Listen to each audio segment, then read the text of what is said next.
ስሑል ሽረ አጠቃላይ ሆስፒታል ከዚህ በፊት ይሰጠው ከነበረው አገልግሎት አሰጣጥ በበለጠና ደረጃውን በጠበቀ አገልግሎት መስጠት እንዲችል ጠንክሮ መስራት ወሳኝ ነው ሲሉ የትግራይ ጊዜያዊ አስተዳደር ፕሬዝዳንት ጄኔራል ታደሰ ወረደ ገለጹ። ፕሬዝዳንቱ ይህንን ያሉት በዛሬው ዕለት ጥር 5 2018 ዓ.ም በሽረ እንዳስላሴ ከተማ በስሑል ሽረ ሆስፒታል ባደረጉት ጉብኝት ነው።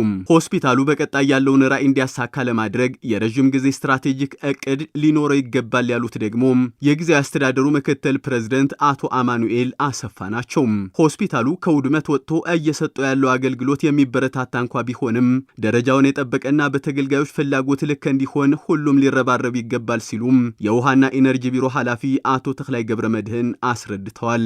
ሆስፒታሉ ከ2 ሚሊዮን በላይ ለሚሆን ህዝብ አገልግሎት የሚሰጥ መሆኑንና በ6 ወራት ውስጥ ብቻ ለ3600 እናቶች የማዋለድ አገልግሎት መስጠቱን ከነዚህም ውስጥ ከ1500 በላይ ለሚሆኑት እናቶች ቀላልና የከባድ ቀዶ ጥገና አገልግሎት መስጠቱን የሆስፒታሉ ስራ አስኪያጅ የሆኑት አቶ ኤርሚያስ ጉዑሽ ገልጸዋል።